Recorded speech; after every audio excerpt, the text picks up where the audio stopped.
تو دنیا کی سوسائٹیز اس کو لو کرتی ہیں. اسٹیٹ کا رول کچھ اور ہوتا ہے, سوسائٹیز کے رول کچھ اور ہوتے ہیں. سوسائٹی کی گروتھ کی اور ہو رہی ہوتی ہے, اسٹیٹ کے فنکشن کچھ اور کر رہے ہوتے ہیں. سوسائٹیز, عام آدمی, لوگ جن کو آپ کہتے ہیں, ان میں دو چیزیں ہیں پلیئر کے طور پہ, ایک سپورٹس اور ایک انٹرٹینمنٹ. اور پھر قطر نے جس طریقے سے اس چیلنج کو قبول کیا, چھوٹا سا ملک ہے, اس کی اپنی 14-15 لاکھ کی آبادی ہے, باقی باہر کے لوگ وہاں پہ ہیں, ٹوٹل 29-30 لاکھ کی آبادی ہے تمام لوگوں سمیت, اور اس چھوٹے سے ملک میں اتنا بڑا ورلڈ کپ لوگ یقین نہیں کر رہے تھے کہ قطر اس کو کر جائے گا, نبھا جائے گا خوبصورت طریقے سے. وہ لوگ اس کو شک کی نظر سے دیکھ رہے تھے, ایک بات. سیکنڈ, پھر عرب اور ویسٹ ورلڈ کا آپس میں جو رائیولری ہے, ویسٹ ورلڈ سوچ بھی نہیں سکتی تھی کہ کوئی عرب ملک بھی اتنا بڑا ایونٹ کرا سکتا ہے اور وہ ایلیویٹ ہو سکتا ہے, وہ بہت بوسٹ ہو سکتا ہے. وہ قطر نے کر کے دکھایا ہے. تیسرا, قطر نے اپنے کلچر پہ کمپرومائز نہیں کیا, جس کو لوگ اسلامی کلچر کہتے ہیں. وہ اسلامی کلچر نہیں ہے, بیسیکلی عرب کلچر ہے. عرب کلچر پہ اس نے کمپرومائز نہیں کیا. وہاں پہ اگر سوسائٹی شراب کو اوپن نہیں پیتی تو انہوں نے اوپن نہیں ہونے دی, لیکن ان تمام چھوٹی چھوٹی پابندیوں کے باوجود جس طریقے کے خوبصورت ارینجمنٹ کیے گئے وہاں پہ, جس طریقے کے, میں کہتا ہوں کہ کوئی بحث کی گنجائش, کوئی اعتراض کی گنجائش اس کے بعد رہی نہیں ہے, اس خوبصورت طریقے سے کرائے. اب آپ قطر کا دیکھیں, قطر کا قد کاٹ, چھوٹا سا ملک ہے, جزیرہ ہے, چھوٹا سا ملک وہ جو ہے, وہ قد کاٹ اس کا عرب ورلڈ میں بہت اوپر چلا گیا اس ایونٹ کے بعد. ون.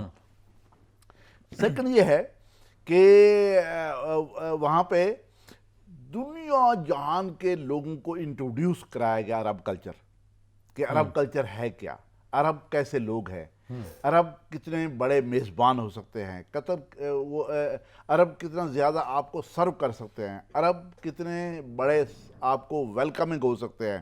اس کا ایک مظاہرہ باقاعدہ, ایک کرنسی کا مظاہرہ.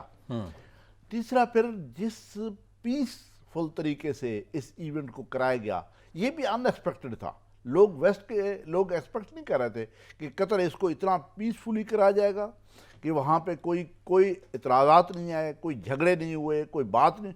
آپ ایک کلب کے درمیان یورپ میں میچ ہو رہا ہوتا ہے تو لوگوں میں لڑائی ہو جاتی ہے, کوئی لڑائی نہیں, کوئی لا اینڈ آرڈر A1.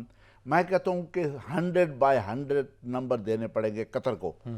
اور پھر فیفا ورلڈ کپ, یعنی سپورٹس کی دنیا کا جو بادشاہ ہے وہ فٹ بال ہے اس وقت, اور فٹ بال میں پھر فیفا, وہ تو اس کا کوئی مقابلہ نہیں ہے. اس ایونٹ کو کرانا, میں کہتا ہوں کہ اس کے ارد گرد کے عرب ممالک بھی نہیں سوچ سکتے تھے, ویسٹ ورلڈ نہیں سوچ سکتی تھی, اور ایسٹ میں لوگ, کہیں پہ بھی لوگ نہیں سوچ رہے تھے قطر اس کو کرا جائے گا. کئی دفعہ انہوں نے باقاعدہ تجاویز دیں کہ اس فیفا ورلڈ کپ کو ٹرانسفر کیا اور شفٹ کیا جائے باقاعدہ, لیکن قطر نے کہا نہیں, ہم کرا جائیں گے. انہوں نے کرایا, نہ صرف کرایا بلکہ اتنے خوبصورت طریقے سے کرایا کہ ایک مثال بن گئی. اب آئندہ کے لیے قطر میں جس طریقے سے اس کو کرایا گیا, اس کی مثال دی جاتی رہے گی. ایک بات, اینڈ پہ فائنل آپ دیکھیں, میسی ڈیزرو کرتا تھا.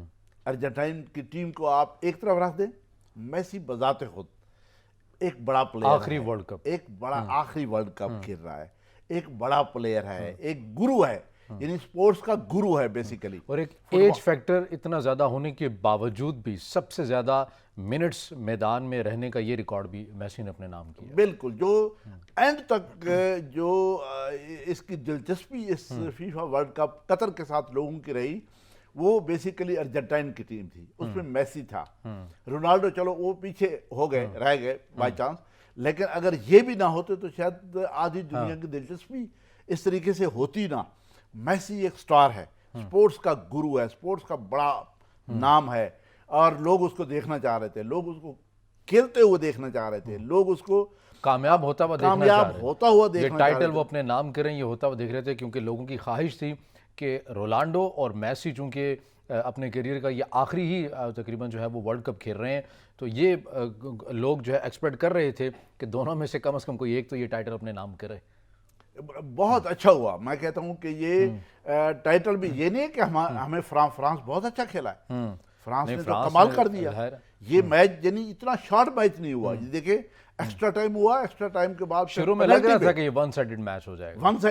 شروع میں لگ رہا تھا جیسے بس گیا ارجنٹائن تو گیا ہی گیا, لیکن جس طریقے سے یکدم انہوں نے اکٹھے صحیح. 2 گول کیے, اس کو برابر کیا, اس کے بعد مقابلہ بنایا باقاعدہ. اس فرانس کو بھی نمبر دینے پڑیں گے ہمیں بالکل. کہ انہوں نے مقابلہ بنایا ہے. فائنل بالکل اسی طریقے سے ہونا چاہیے تھا, فائنل کا کوئی شارٹ کٹ نہیں ہونا چاہیے تھا. اور یہی لوگ امید بھی کر رہے تھے کہ اسی طرح کا کوئی سنسنی جو مقابلہ ہے وہ ہمیں دیکھنے کو ملے گا. بیگ صاحب ایک بریک کا کہا جا رہا ہے, ناظرین بریک لیتے ہیں یہاں پر, اور جب بریک سے واپس آئیں گے تو پاکستان کے سیاسی منظرنامے کی بات کریں گے. ہمارے ساتھ رہیے گا.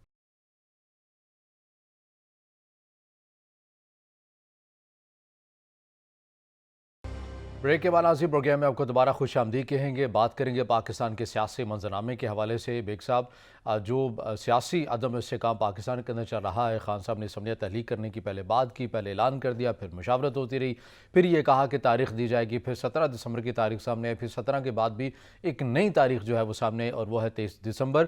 مگر اس اعلان سے پہلے جو سابق آرمی چیف کے اوپر انہوں نے لفظی تکرار کی, اس سے سخت نالا نظر آئے وزیر اعلیٰ پنجاب.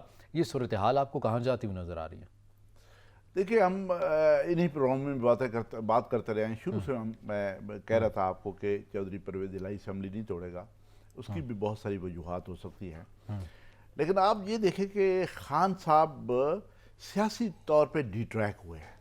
اگر آپ غور سے دیکھیں نا, آج بھی میں یہ سمجھتا ہوں کہ آپ جب سسٹم سے آؤٹ ہوتے ہیں تو سسٹم کے اندر جتنے آپ کو فائدے ہو سکتے ہیں, بینیفٹ ہو سکتے ہیں, ان کا فائدہ آپ نہیں اٹھا سکتے. بیسیکلی آپ اگر قومی اسمبلی سے نہ نکلتے, قومی اسمبلی میں سسٹم کا حصہ بنتے, اس پلے کا حصہ بنتے, تو آپ یقین کریں جس طریقے کی مہنگائی ہے, جس طریقے کے مسائل ہیں, جس طریقے کے, یقیناً خان ایک لیڈر ہے, خاص طور پہ ووٹ آف نو کانفیڈنس کے بعد تو خان کی ایک بڑی ایک پوزیشن بنی ہے.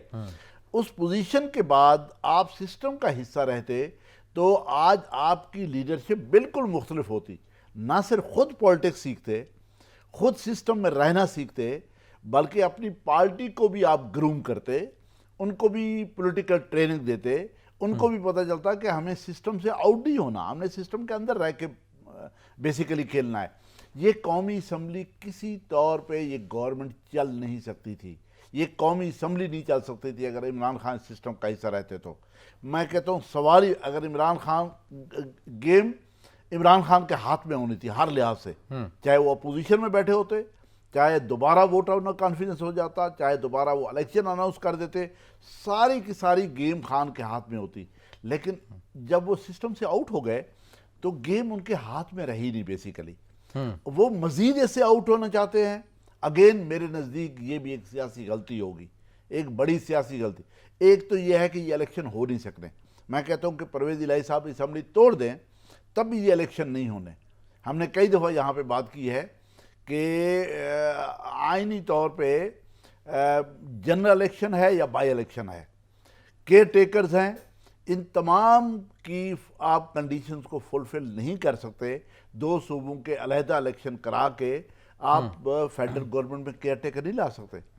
جب اس کے بعد فیڈرل گورنمنٹ الیکشن کرائے گی, قومی اسمبلی کا الیکشن ہوگا, آپ 2 صوبوں میں پھر کیئر ٹیکر نہیں لگا سکتے. اس کا مطلب یہ ہوا کہ آئین کی جو منشا ہے وہ پوری ہوتی ہوئی نہیں دکھائی دیتی. اس کے بعد پھر آپ لٹیگیشن میں چلے جاتے ہیں, پھر اس کی تشریحات شروع ہوتی ہے. الیکشن میرے حساب سے پھر بھی نہیں ہونے, خان کے ہاتھ سے 2 صوبے چلے جانے ہیں. اگر ایسا ہو گیا, ہوتا ہوا نظر نہیں آ رہا, خان کے ہاتھ سے جو 2 صوبے ہیں جہاں پہ ان کی پروٹیکشن بھی ہے, جہاں ان کا سیاسی پلے بھی ہے, وہ وہاں پہ لوگوں کے کام بھی کر رہے ہیں, وہاں پہ کم از کم سسٹم کا حصہ ابھی تک ہے, ان کو اس سسٹم کا حصہ بیسیکلی رہنا چاہیے. آپ یہ کہہ رہے ہیں کہ اسمبلیاں تحلیل نہیں ہوں گی اور پنجاب کے اندر رکاوٹ بنیں گے پرویز الہی صاحب, اور وہ ان کو اسمبلیاں تحلیل نہیں کرنے دیں گے. اور حالیہ جو بیانات دیے گئے ہیں, کیونکہ اس کے اندر پاکستان تحریک انصاف نے بھی تھوڑا بہت غم و غصے کا اظہار کیا ہے اور کہا ہے کہ پرویز الہی صاحب کو ایسی گفتگو نہیں کرنی چاہیے جس سے جو ہمارا اتحاد ہے وہ متاثر ہو. تو آپ سمجھ رہے ہیں کہ یہ انہی چیزوں کی عکاسی کرتے ہیں یہ اسٹیٹمنٹ کہ پرویز الہی صاحب اس نہج کے اوپر نہیں جائیں گے؟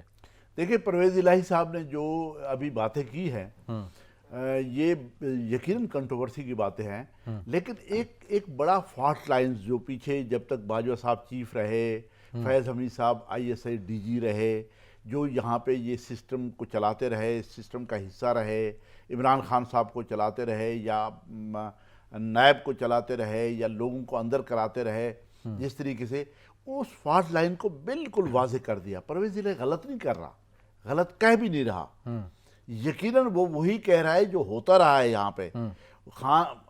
خان اور PTI کی حکومت لانا، نون کی حکومت کو توڑنا، نواز شریف کو سسٹم سے آؤٹ کرنا، سارا یقیناً باجوہ صاحب اور کمپنی نے کیا ہے، فیض حمید وغیرہ نے کیا ہے، اور اس کے بعد ان کے احسانات بھی ہیں جیسے وہ کہہ رہے ہیں، یقیناً یہی ہوا ہوگا۔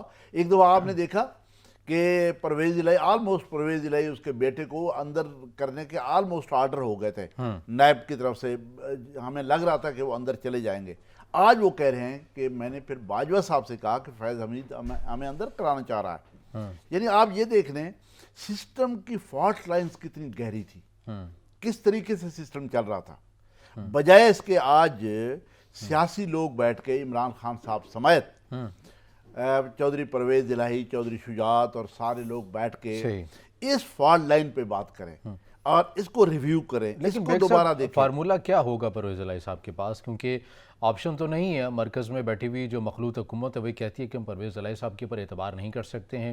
اگر اس طرح کے سٹیٹمنٹ دی جاتی رہی پرویز الہی صاحب کی جانب سے، تو اگر پاکستان تحریک انصاف وہ سمجھتے ہیں کہ اگر پرویز الہی صاحب ہماری بات نہیں مانیں گے، وہ ریزائن بھی کر دیتے ہیں اپنی تمام سیٹوں سے، تو یہاں جو مرکز میں بیٹھی ہوئی حکومت ہے، مخلوط حکومت، ان کا بھی اعتماد حاصل نہیں ہوگا پرویز الہی صاحب کو۔ وہ تو کہہ رہے ہیں کہ ہم اس صورت میں پرویز الہی صاحب کے پر اعتبار کر سکتے ہیں اگر چودھری شجاعت صاحب جو ہیں وہ ضامن بنے، وہ گارنٹی دیں، تو پھر اس صورت میں کریں گے، اس کے علاوہ کوئی آپشن نہیں ہے۔ تو پھر پرویز الہی صاحب کیوں نہیں جائیں گے پاکستان تحریک انصاف کے ساتھ؟ دیکھیں اس میں دو صورتیں ہیں۔ پہلی بات تو یہ ہے کہ PTI کو اب کمپرومائز کرنا پڑے گا، PTI کو ماننی پڑے گی چودھری صاحب کی بات۔ اگر آپ نے سسٹم PTI کو کمپرومائز کرنا پڑے گا، بالکل ماننی پڑے گی، وہ جو کہے گا اس کے بغیر PTI کے پاس کوئی چارہ نہیں ہے، ایک بات۔ سیکنڈ یہ ہے کہ زرداری صاحب نے کافی دنوں سے اس کو انٹرفیئر کر کے، مذاکرات کر کے چودھری شجاعت صاحب سے فون کرائے باقاعدہ کہ آپ پرویز الہی کو فون کریں، آپ ایک ہی فیملی ہیں، آپ دوبارہ کبھی اکٹھے آج نہیں تو کل ہو سکتے ہیں، آپ کو اکٹھے رہنا چاہیے۔ یہ زرداری صاحب نے مشورہ دیا شجاعت صاحب کو۔ شجاعت صاحب نے باقاعدہ کچھ عرصہ پہلے فون کالیں سٹارٹ کی، فون کالیں شروع کی۔ پہلی فون کال چودھری شجاعت صاحب نے کی تھی اور زرداری صاحب کے کہنے پہ یہ کال کی گئی تھی بیسیکلی، اس لیے ان کے درمیان ایک بات چیت شروع ہو گئی تھی، یعنی فیملی کا اکٹھے ہونا، کاف کا اکٹھے ہونا، یہ سارا کچھ ہو گیا تھا۔ ہاں یہ ضرور ہے کہ پرویز الہی صاحب نون کے نزدیک ریلائبل نہیں ہوں گے، لیکن نون کے نزدیک پرویز الہی صاحب نے تصدیق بھی کی ہے ان رابطوں کی کہ ہمارے کوئی اختلافات نہیں ہیں، ایک ساتھ ہی ہم رہے ہیں اور رہتے بھی ہیں، وہ وقتی طور پر تھا، لیکن بہرحال اب کوئی ایسا کوئی اختلاف ہے نہیں ہے۔ PDM سپورٹ کرے گی اور چودھری شجاعت صاحب کا کہنے پہ کرے گی، اس کے کئی دیکھیں۔ اور آپ کو لگتا ہے چودھری شجاعت ضامن بن جائیں گے اس تمام صورتحال کے بعد بھی؟ چودھری شجاعت کے پاس چارہ کوئی نہیں، اس لیے کہ ان کی فیملی ٹوٹ گئی، دو حصوں میں بٹ گئے، کل جب الیکشن آئیں گے تو ان کی کوئی حیثیت نہیں رہے گی، ایک بات۔ سیکنڈ یہ ہے کہ وہ چاہ رہے ہوں گے بزرگ کے طور پہ کہ یہ ہمارے بچے آگے بھی اکٹھے چلیں، اور تیسرا یہ ہے کہ وزارت اعلیٰ ظاہر ان کے گھر میں ہے، وہ چاہے پرویز الہی صاحب کے پاس ہے، وہ مونس الہی صاحب کے پاس ہے، یقیناً چودھریوں کے پاس ہے، وہ نہیں چاہیں گے یہ ہم لوز کر جائیں۔ میرا خیال یہ ہے کہ چودھری شجاعت ایک دفعہ پھر انہی کے سر پہ پگڑی رکھی جا رہی ہے کہ وہی یہ فیصلے کریں، وہ اس کو سیٹل کریں، اور وہ یقیناً اس طریقے سے سیٹل کریں گے۔ پرانا جو فارمولہ تھا چودھری شجاعت صاحب جس سے مایوس ہوئے تھے، جس کی وجہ سے پرویز الہی صاحب سے اس کی لڑائی ہوئی تھی کہ آپ PDM کے ساتھ واپس الائنس کے طور پہ آ جائیں، آپ PDM کی طرف سے وزیر اعلیٰ بنیں، PDM آپ کو سپورٹ کرے، اس کا فائدہ یہ ہے کہ گورنمنٹ بھی چلے گی، سسٹم بھی چلے گا، چودھری بھی اکٹھے ہو جائیں گے، کاف بھی انٹیکٹ ہو جائے گی، اور جس کو گرو سمجھا جاتا ہے زرداری صاحب کو کہ پنجاب میں آ کے، یقیناً وہ بھی خوش ہو جائیں گے کہ وہ حمزہ کی نسبت تو بہت خوش ہوں گے چودھریوں کے پاس وزارت اعلیٰ رہے، تو آلموسٹ سمجھ لیں چودھریوں کے بعد جو سب سے زیادہ پاورز انجوائے کریں گے وہ پیپلز پارٹی اور زرداری صاحب کریں گے یہاں پہ۔ اس لیے میرا خیال یہ ہے کہ PDM کے پاس بھی اور کوئی چارہ نہیں ہے، ان کو زرداری صاحب کا کہنا ماننا پڑے گا، اور پرویز الہی صاحب کے پاس بھی کوئی چارہ نہیں ہے، اس کو شجاعت کا کہنا ماننا پڑے گا۔ شجاع صاحب کے پاس بھی کوئی چارہ نہیں ہے اس کے علاوہ کہ آپ فیملی کو اکٹھا کر کے دوبارہ سسٹم کو چلائیں اور اسی طرح چلے گا. ہاں اس پہ ایک صرف پوائنٹ ہو سکتا ہے کہ اگر بالکل سرنڈر کر جائیں, وڈرا کر جائیں عمران خان صاحب پی ٹی آئی کہ ہم اسمبلی نہیں توڑتے, ہم اس کو چلائیں گے, پھر پرویز الہی صاحب خوش ہیں, وہ وزیر اعلیٰ رہیں گے. لیکن یقیناً وہ انہوں نے جو فالٹ لائن کا اظہار کیا ہے, ایک ہفتے کا جو ٹائم دیا گیا ہے 17 کو کہا گیا کہ 23 دسمبر یعنی کہ جمعے کو ہم اسمبلی تحلیل کر دیں گے, یہ وقت دینے کی وجہ کیا ہے؟ فواد چودھری صاحب تو یہ کہتے ہیں کہ اسی دوران ہم نے قومی اسمبلی میں بھی جانا ہے, ہمارے تمام اراکین جائیں گے اور اسپیکر کے سامنے سارے کھڑے ہو کر جو ہے وہ استعفے اپنے منظور کروانا چاہتے ہیں, اس لیے یہ وقت دیا گیا ہے اور کوئی وجہ نہیں ہے. آپ کو کوئی اور وجہ لگتی ہے؟ نہیں, میں کہتا ہوں کہ بالکل یہ وجہ نہیں ہے. وجہ صرف یہ ہے کہ فالٹ لائن موجود ہے. اچھا, اسمبلی نہیں توڑنا چاہ رہے چودھری صاحب. کے پی کے لوگوں نے سنا یہ ہے کہ خٹک صاحب وغیرہ نے بہت پہلے کہہ دیا تھا کہ پنجاب اسمبلی پہلے ٹوٹے گی, اس کے بعد ہم اپنی اسمبلی توڑیں گے. اس کا مطلب یہ ہوا کہ وہ بھی اس کو فالو کریں گے. اگر پنجاب اسمبلی نہیں ٹوٹتی تو کے پی والے یہ تو وہ کھل کے وہ بات کر چکے ہیں کہ پنجاب اصل میں ایک پریشر پوائنٹ ہے, پہلے وہ ہوگا پھر اس کے بعد کے پی مزید پریشر کے لیے ہم کریں گے. یقیناً ایسا ہی ہے. یہ فالٹ لائن موجود تھی, موجود ہیں, موجود رہیں گی. چودھری پرویز الہی, ہم تو کوئی 5واں 6ٹھا پروگرام کر رہے ہیں, ہم نے سب سے پہلے یہ کہا تھا کہ پرویز الہی صاحب اسمبلی نہیں توڑیں گے اور یقیناً نہیں توڑیں گے. آج بھی میں کہتا ہوں بڑی اس کے ساتھ جو میرا پولیٹیکل کانشس ہے, جو میرا پولیٹیکل اگر سیٹ ایڈجسٹمنٹ کر دی جاتی ہے, پاکستان تحریک انصاف جو یہ باتیں سننے کے مطابق آ رہی ہیں کہ 10 سے 20 سیٹیں ہیں جو اوقاف لیگ چاہتی ہے, اگر یہ فارمولہ طے پا جاتا ہے تو اس صورت میں بھی ہو جائیں گی یا پھر بھی نہیں ہوں گی؟ دیکھیں سیٹ ایڈجسٹمنٹ کس کے ساتھ کریں گے؟ کاف لیگ تو شجاع صاحب کی ہے. کاف لیگ جو رجسٹرڈ ہے, پاکستان تحریک انصاف کے ساتھ ہم اتحاد کر کے الیکشن لڑیں گے. نہیں دیکھیں ان کے ساتھ کون نئی پارٹی بنانا پڑے گی نا. کاف لیگ تو رجسٹرڈ ہے. ضم ہونے کی تو آپشن دی گئی ہے, وہ نہیں مان رہے. کاف لیگ کہہ رہے اپنی شناخت سے ہم الیکشن لڑیں. میں یہی کہہ رہا ہوں کہ کاف لیگ کا تو الائنس ہی نہیں بن سکتا نا چودھری شجاع صاحب کے بغیر. یہ تو چلو 5-7 ایم پی اے تھے, چلے گئے, کورٹ سے بھی ایک فیصلہ غلط جیسا ہی آ گیا, لیکن ادروائز تو پارٹی رجسٹرڈ ہے شجاع صاحب کے نام پہ. ان کہہ رہے ہیں 2024 تک وہ لیڈر ہیں پارٹی کے, اس کے بعد دوبارہ سے جب الیکشن ہوں گے تو لیڈر چینج ہو جائے گا, نئی قیادت آ جائے گی کاف لیگ کی. اگر پارٹی کی سینٹرل کمیٹی نے اپنی قیادت چینج کی تو, اگر سینٹرل کمیٹی نے اپنی قیادت چینج نہ کی تو چودھری شجاع صاحب اور طارق بشیر چیمہ صاحب اسی طرح رہیں گے نا. تو پرویز الہی صاحب کے پاس اختیارات کہاں سے آ گئے؟ ان کے پاس تو کوئی پارٹی کے اختیارات نہیں ہے. آپ کاف لیگ کے الائنس, کاف لیگ کا ضم ہونا یا کاف لیگ کا اکٹھے چلنا یا سیٹیں لینا پرویز الہی صاحب کے بس میں تو نہیں ہے. وہ انڈیویجولی کر سکتے ہیں, نئی پارٹی رجسٹر کرا سکتے ہیں, نئی پارٹی کا الائنس اس کے ساتھ بنا سکتے ہیں. وہ بہت لمبا کام ہے, وہ ہونے والا نہیں ہے. مجھے جو لگ رہا ہے کہ کاف لیگ انٹیکٹ رہے گی, یہ دوبارہ اکٹھے ہوں گے, یہ پی ڈی ایم کی طرف سے وزیر اعلیٰ بنے گے. نیکسٹ ان کا جو بھی الائنس بنے گا پنجاب میں الیکشن میں, جب بھی الیکشن ہوں گے, وہ یقیناً میرے خیال میں نون اور پی ڈی ایم کے ساتھ ہوگا. میں یہ سمجھتا ہوں. ٹھیک ہے. اور اس تمام صورتحال کے اوپر اسمبلیاں روکنے کے حوالے سے, اسمبلیوں کی تحلیل روکنے کے حوالے سے آپ کو پی ڈی ایم کی یا نون لیگ کی حکمت عملی کیا نظر آئے گی؟ ہم نے دیکھا ہے کہ سابق وزیراعظم نواز شریف اور وزیراعظم پاکستان شہباز شریف کے بھی کوئی رابطے ہوئے ہیں, آصف علی زرداری کے ساتھ بھی رابطے ہوئے ہیں. یہ حکمت عملی کیا بنائیں گے کہ اسمبلیاں تحلیل ہونے سے روکی جائیں یا پھر اسمبلیاں تحلیل ہو جاتی ہیں تو الیکشن کی تاریخ اور الیکشن لڑنے کی تیاری کی جائے؟ اگر تو ان کی پرویز الہی صاحب سے بظاہر جو لگ رہا ہے کہ بات بن گئی تو اس کے بعد تو آپ کو ووٹ آف نو کانفیڈنس یا ووٹ آف کانفیڈنس کسی چیز کی ضرورت نہیں پڑے گی. ٹھیک. پھر تو سیدھا سادہ یہی ہوگا کہ کاف لیگ آ جائے گی دوبارہ پی ڈی ایم کے ساتھ اور منورٹی میں چلی جائے گی, چاہے وہ استعفے دیں چاہے نہ دیں, پی ٹی آئی منورٹی میں چلی جائے گی. میجورٹی ان کی گیم بن جائے گی اور پرویز الہی وزیر اعلیٰ کے طور پہ فنکشن کریں گے, کام کریں گے. پہلا نمبر تو یہ. لیکن اگر یہ نہیں ہوتا تب تو ووٹ آف کانفیڈنس کا کہا جا سکتا ہے, ووٹ آف نو کانفیڈنس کی موو ہو سکتی ہے. اگر یہ نہیں بھی ہوتی تب بھی وہاں پہ کوئی ایمرجنسی لگائی جا سکتی ہے. اگر یہ نہیں بھی ہوتی اسمبلی ٹوٹ جاتی ہے, میں کہتا ہوں اسمبلی ٹوٹ گئی, اس کے بعد لوگ عدالتوں میں جائیں گے نا, عدالتوں میں جا کے کیا کہیں گے کہ کون سا یہ الیکشن ہو رہا ہے, یہ جنرل الیکشن ہے, یہ بائی الیکشن ہے, یہ ایک صوبے کا الیکشن ہے, تو آپ کی کیئر ٹیکرز کہاں پہ ہیں, آئین میں کچھ چیزیں جو دی گئی ہیں وہ کہاں جائیں گی, مجھے بتائیں.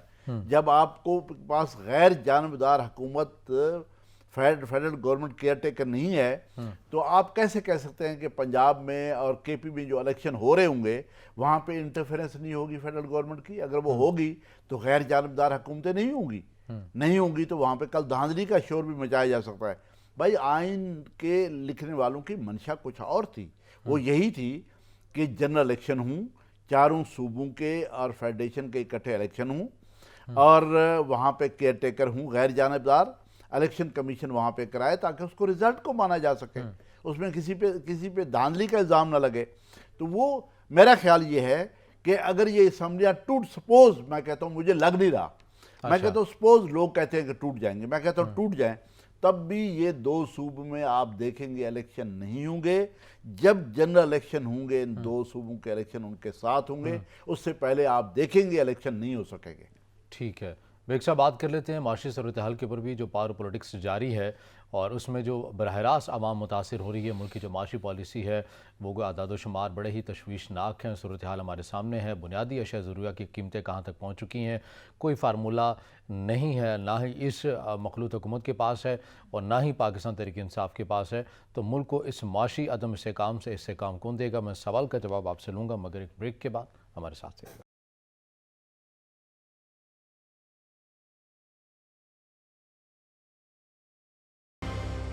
بریک کے بعد ناظرین پروگرام میں آپ کو دوبارہ خوش آمدید کہیں گے اور پروگرام کے اس حصے میں ہم بات کریں گے پاکستان کی معاشی صورتحال کے حوالے سے۔ بیگ صاحب، بریک میں جانے سے پہلے سوال آپ کے سامنے رکھا، پاور پولیٹکس تو جاری ہے مگر یہ معاشی عدم استحکام ہے، اس استحکام میں کون تبدیل کرے گا؟ یہ فارمولہ کس کے پاس ہے کہ جو معاشی طور پر ہماری پالیسیز بیمار ہو چکی ہیں اسے ٹھیک کون کرے گا؟ گورنمنٹ نے کرنا ہے، گورنمنٹ کی بالکل جو وقت کی حکومت ہے اسی کی ڈیوٹی ہے، اسی نے سوچنا ہے۔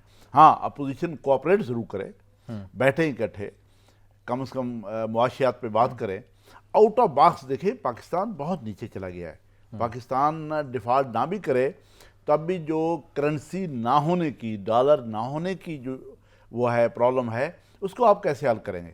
وہ تو آپ بہت ہی زیادہ آپ کے ریزرو نیچے آ گئے، آپ 7 کے قریب آ گئے ہیں، 7 سے نیچے جا رہے ہیں، ان کو کون پورا کرے گا؟ اگر وہ نہیں ہوں گے تو آپ امپورٹ کیسے کریں گے؟ آپ دوائیاں کیسے امپورٹ کریں گے؟ باقی ضروریات کی چیزیں امپورٹ کیسے کریں گے؟ آپ کے پاس پیسہ ہونا ضروری ہے۔ چلو ڈیفالٹ تو کچھ اور چیز ہے، ڈیفالٹ تو یہ ہے کہ اگر آپ کوئی لائبلٹی، انٹرنیشنل لائبلٹی پوری نہیں کرتے تب آپ ڈیفالٹر ڈکلیئر ہوں گے۔ اور میں کہتا ہوں کہ پاکستان نہیں ہو رہا، میں مان لیتا ہوں، لیکن یہ کرنسی کی جو کمی ہے یہ کہاں سے پوری ہوگی؟ اس کو کون کرے گا؟ یہ دیکھیں پاکستان میں بالکل آؤٹ آف باکس جانا پڑے گا، اور یہ نہیں ہے کہ آج ہم بچ گئے تو ہم بچ جائیں گے۔ اس ملک کو یقیناً یہ ملک اب معاشی طور پہ پرابلمز کا شکار ہو چکا ہے، یہ بالکل مریض کے طور پہ موجود ہے، اس کا علاج کرنا ہے، اس کی سرجری کرنی ہے، اس کا آپریشن کرنا ہے، اس کو اس میں سے نکالنا ہے۔ آؤٹ آف باکس آپ کو سوچنا پڑے گا کون کون سے اخراجات ہیں جو آپ نے کٹ لگانے ہیں، کون کون سے ملکوں کے ساتھ آپ تعلقات بنائیں تو آپ اس کو مصیبت سے نکال سکتے ہیں۔ ابھی تک جن لوگوں کے ساتھ، جن ملکوں کے ساتھ آپ کے تعلقات ہیں وہ وہاں سے آپ فیڈ ہو رہے ہیں، لیکن آپ کا حل نہیں ہے وہاں پہ۔ اس کا مطلب یہ ہوا کہ میں تو ہمیشہ سے یہ کہہ رہا ہوں کہ ہمسائیوں کے ساتھ تعلقات ٹھیک کرنے پڑیں گے۔ ایران کے ساتھ آپ کے بیسٹ ریلیشنز ہونے چاہیے اصولی طور پہ۔ افغانستان کے ساتھ یقیناً اس سے ہٹ کے کہ وہاں پہ ٹی ٹی پی کی آپ نے سپورٹ کیا، آپ جہاد کو سپورٹ کرتے ہیں، یہ پالیسی بھی کوئی اتنی اچھی نہیں ہے، لیکن میں کہتا ہوں کہ افغانستان کے ساتھ اچھے پولیٹیکل ریلیشن آپ کے ہونے چاہیے، اس کے تھرو آپ سینٹرل ایشیا تک بزنس کریں، آپ کے اچھے تعلقات ہونے چاہیے، آپ کے انڈیا کے ساتھ ہونے چاہیے۔ آپ کے بنگلہ دیش کے ساتھ کیوں اچھے تعلقات نہیں؟ کیوں آپ سمجھتے ہیں کہ بنگلہ دیش یہ حقیقت ہے، اب ٹوٹ گیا تو ٹوٹ گیا نا، ٹھیک ہے، ملک ٹوٹتے بھی ہیں، نئے ملک بنتے بھی ہیں، تو آپ کی کیا دشمنی ہے ان کے ساتھ؟ اگر کوئی زیادتی کی ہے تو وہ بھی تو ہم اس وقت اگر دیکھیں فوج کشی کی، قتل عام ہوا، ریپ ہوئے، جو رپورٹ آئی وہ بہت ہی خطرناک ہے، تو ہماری طرف سے زیادتی ہوئی۔ تو آج ہم کیوں معافی مانگ کے بنگلہ دیش کے ساتھ اچھے تعلقات کیوں نہیں بنا سکتے؟ ہم نیپال کے ساتھ ہمارے اچھے تعلقات جا رہے تھے، اس کے ساتھ ہمارے تعلقات شرنک ہو گئے، سری لنکا کے ساتھ آپ کے تعلقات شرنک ہو گئے۔ بھائی یہ ہمسائیوں کے ساتھ آپ بہت اچھے تعلقات بنائیں گے، بزنس کریں گے، ٹریڈ کریں گے، ڈپلومیسی کریں گے، تو آپ ایک کوئی بڑا پلان بنا سکتے ہیں اس ملک کو کرائسس سے نکالنے کا. ادروائز اگر آپ سمجھتے ہیں کہ میں ادھر سے ٹانکا لگا دوں گا, ادھر سے یہ کپڑا پھٹا ہے اس کو اس سے ہوگا نہیں. میں آپ کو سر حکومت اور اپوزیشن کی تو چلیں سمجھ آتی ہے کہ لڑائی ہے, مگر یہاں پر تو حکومتی جماعت ہیں, اسی کی دو جو معیشت کی جو ٹیم سمجھی جاتی ہے یا ان کی جو شخصیات ہیں وہی آپس میں لڑ رہے ہیں. مفتاح صاحب کی ایک الگ سے لائن ہے, وہ کہتے ہیں کہ ڈار صاحب کی پالیسیز جو ہیں وہ مناسب نہیں ہیں. ڈار صاحب جب وزیر خزانہ نہیں تھے, مفتاح تھے, تو اس ڈار صاحب یہ کہا کرتے تھے کہ مفتاح کی جو پالیسیز ہیں وہ مستحکم نہیں ہیں, وہ عوام کو ریلیف نہیں دے رہی. تو یہاں پر تو اپنے ہی لڑ پڑے ہیں, اور دوسروں کو کیا اعتماد دینا جب اپنے ہی گھر میں جو ہے وہ اختلاف اتنا ہے. دیکھیں مفتاح صاحب کے ساتھ یقین زیادتی ہوئی ہوگی, لیکن مفتاح صاحب کے یہ انٹرویو نہیں بنتے جو آج وہ دے رہے ہیں. ان کی حکومت ہے, ان کو معاشی ٹیم کہتے کے ہیں ساتھ مجھے بھی کال کر کے بتا دیتے جو جو چیزیں تھیں آپ نے ٹویٹ کیوں کیا ہے. مریم نواز صاحبہ سے وہ گلہ بھی کرتے ہیں, آپ نے ٹویٹ کر کے سارے لوگوں کو بتا دیا, آپ مجھے فون کال کے پر بھی بتا سکتے تھے. یہی وجہ ہوگی وہ بھی اب سامنے آ کر انٹرویوز دے رہے ہیں. دیکھیں جو ملک کی پالیسیز ہوتی ہیں اس میں کوئی ذاتیات نہیں ہوتی. ہو گیا, آپ کو اپنے کپتان نے ہٹا دیا, کسی بھی طریقے سے ہٹا دیا. آپ کا گلہ کپتان سے ہو سکتا ہے جو آپ کسی پارٹی میٹنگ میں کر سکتے ہیں, پارٹی چیئر پرسن سے کر سکتے ہیں, لیکن اوپنلی آ کے اپنی پالیسی سے اختلاف, ہاں آپ ان پٹ دے سکتے ہیں, آپ پارٹی کے اندر اپنی تجاویز دے سکتے ہیں کہ اس طریقے سے آپ ملک کو باہر نہیں. آپ میں کہتا ہوں کہ وہ ڈار صاحب نے بھی بہت ہی غلط کیا تھا, بالکل سازش کے طور پہ ان کے خلاف انٹرویو شروع کیے تھے, باتیں شروع کی تھی. ان کو ہٹانے کا مقصد تھا, مفتاح صاحب کو ہٹایا جائے تاکہ میں آؤں آ کے پتہ نہیں کیا کچھ کر لوں گا. وہ بھی غلط طریقہ تھا. آج مفتاح صاحب بھی بڑے آدمی کے طور پہ تھے, ہٹانے کے بعد ان لوگوں کے نزدیک بڑی قدر تھی, لیکن آج اپنی حکومت کے خلاف انٹرویو دے کر آپ کیا حاصل کرنا کیا چاہ رہے ہیں؟ آپ مزید کرائسس کو بڑھا رہے ہیں. آپ لوگوں کا جو پرسپشن ہے ہماری ویک اکانومی کا, اس کو آپ بڑھا رہے ہیں, کم نہیں کر رہے. آپ کو یہ کام نہیں کرنا چاہیے مفتاح صاحب. آپ سادہ آدمی ہیں, بہت اچھے آدمی ہیں, ایکسپرٹ ہیں. بہت شکریہ. سینئر تجزیہ کار ابراہیم بیگ صاحب ہمارے ساتھ موجود تھا. کہ وقت کا بہت شکریہ. ناظرین آج کے پروگرام سے اتنا ہی, اجازت دیجیے. اللہ حافظ.